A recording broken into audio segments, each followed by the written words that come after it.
When an ex-police dog started barking at a tree, his pet dad found a lot more than he was expecting. Why would a reliable, retired police dog known for his calmness suddenly start barking at an innocent tree? Before we begin, please click the like button, subscribe to our channel, and enable the notification button for more amazing videos. It was an ordinary day like any other, when on his regular walk, he spontaneously perked up his ear. Then he put his nose to the ground. This was something that James Smith hadn't ever seen his dog do before, at least not like this anyway. They must have stumbled onto something huge. His big paws pressed into the soft soil. He was as still as a statue. James had a sudden moment of wonder. Had his canine companion's nose not fully retired? What might he be sniffing? Forgotten booty from a bank robbery? Maybe a murder weapon or drugs? And there would be a reward and his photo in the local paper, with his dog, of course. So James felt compelled to check out the tree that his dog was so interested in. But James knew it would be an ordeal. Already, he could feel his pulse race as his palms became clammy. He wasn't dressed for an adventure like this in cargo shorts and comfortable shoes. But he wouldn't have believed what he had stumbled on if he hadn't seen it with his own eyes. The Smith family had decided to get a dog after their last one had suddenly passed on. The kids weren't ready for a puppy again, and they wanted to give a home to a good boy in need of a good home. When the Smith family first laid eyes on Kyle, the grizzled ex-police dog, they fell in love with him instantly. The thing that James had liked so much about this dog was how cool and serious he looked, sitting there in his kennel, perfectly still, staring deep into their eyes with his big brown eyes, seemingly judging their character, his tail gently wagging, but otherwise completely still. He seemed reliable, calm, and safe. He had spent 8 years as a service dog, first with the military, then with the police. In his short career, he had seen more action than most human police officers. And having just retired, he was ready to live out the rest of his life, having earned himself a good rest and being ready for a life of lying around, being loved. After they adopted Kyle, the family loved nothing more than taking him on walks every day. James found he had lost 20 pounds in weight, as Kyle was a perfect fitness coach. He kept a steady pace and expected his walk to be at least 5 kilometers each and every single day. If James couldn't keep up, then Kyle would look at him disapprovingly and maybe issue a single sharp bark. James always took him to the woodlands close to their home. Kyle loved to chase the squirrels he found, even though he could never catch them. Well, he never caught them. It was more like he let them go, like he was keeping his police dog training and fitness up to standard in case it was needed. Just as it seemed he was about to catch a squirrel, he'd stop and let the exhausted squirrel run up a tree, then issue a couple of short, sharp barks at it. James and his family used to joke that he had arrested the squirrel. And his kids would add, "For stealing nuts." They all laughed heartily, and Kyle would look up at them from his rug, unamused. Kyle surely loved his family, but he was always a very serious dog. This situation could have carried on the same for a long time, until one day. That day, there was something else that caught Kyle's eye, or perhaps his nose. It was like any other normal day, James walking with Kyle, until they noticed that something wasn't quite right. James realized his beloved dog was acting strangely. He was tense, sniffing around with more purpose than maybe he had ever seen. Was it old reflexes from his days as a service dog? Or was there that old stolen bank robber's loot that James used to joke about? Either way, something was definitely off. Kyle had been to 2 other families before the Smiths. The last 2 were only temporary because he hadn't retired as a police dog yet. Or maybe, wondered James, if there was more to it. Was he too rough and gruff as a family pet? Or still had he more crime fighting to do with all of his police training? Kyle's strengths were in information gathering. He was a real detective. But when it came to having to be aggressive, it just wasn't in his nature. He'd still defend any officers he was with, but he was actually known for, unlike other police dogs, not choosing to bite first and ask questions later. In fact, Kyle would usually sneak up on suspects, offer a warning growl, and wait for them to surrender, in some cases, risking being shot or stabbed. For a big police dog, Kyle really was a big softy.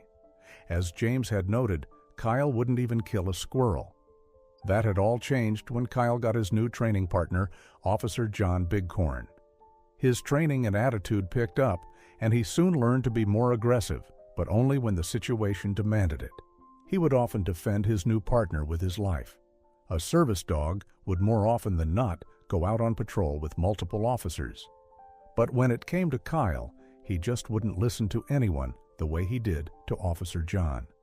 The two made a great team and shared a special kind of bond together, even if Kyle never seemed happy about needing to bite suspects who presented a threat. The two were placed on permanent duty together. Kyle was almost adopted by John when Kyle's time on the force was coming to an end. John wanted more than anything to keep him, but with him still on duty, he couldn't look after him. Besides, John was issued a new police dog to work with, and he couldn't divide his attention between two dogs. Kyle deserved a loving home with constant attention, and John knew he couldn't give him that. So he decided to do what's best for him. That's why he approved of the Smiths adopting him. The Smiths were much more affectionate and easygoing than Officer John Bighorn. This took some getting used to for Kyle, who had been familiar with the regimented life as a police dog, who was never truly off duty. The Smith family and Kyle were getting along really well until the day James ended up exercising with him. The kids loved exercising with Kyle way more than they were used to because of the daily walks, so James usually ended up doing the morning walk. And he felt reassured that they had a new guardian, as did his kids, that Kyle would keep them safe when they went for a walk in the woods. Their house was in the countryside and had a massive woodland that surrounded it on all sides. It was the best perk for Kyle, alongside the love of his family. Any other normal dog would have run rampant in the woods, chasing after all manner of wildlife. But Kyle, after years of patrolling the human crime of a big city, seemed to prefer the more chilled-out atmosphere in the woodland. He kept the peace in his own way, but he only ever barked warnings at squirrels and the occasional beaver or gopher. Raccoons, nature's burglars, knew better than to go anywhere near this fearsome ex-police dog. But this day, Kyle found something else, the day he and James started out as they usually did. They had started their walk, and Kyle bounded ahead of James that day. James was a little bit uncertain about this, as Kyle was usually a predictable and disciplined dog, the kind you could set your watch by. James jogged up to Kyle, and they walked the path that they always had. Kyle kept pace with James, but urged him forward. If he ran off, James couldn't have pulled him back, even if he had a lead. Kyle wasn't on a lead anyway. Then Kyle insisted they go explore a different route. That's when James noticed that their dog was acting very strangely. Kyle had never been out of the city for this much time before.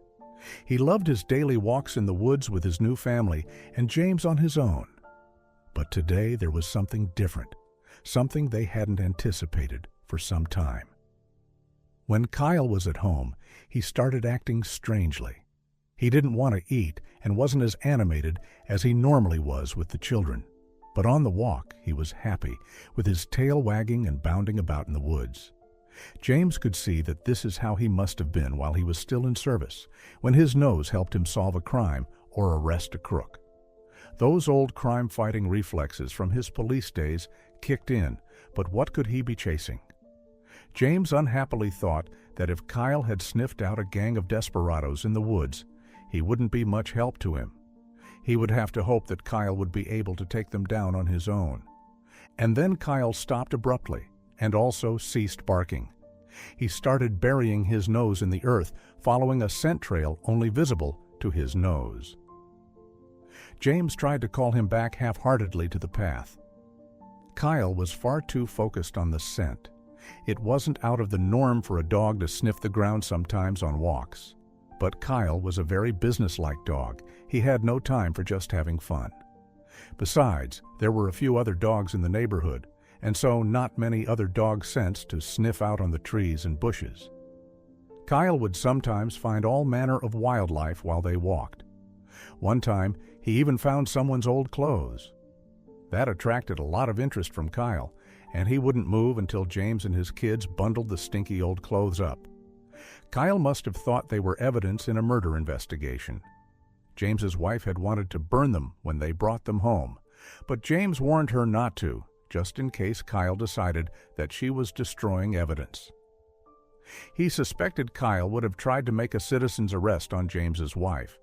If this hidden trail had something to hide, Kyle would seek it out and find it.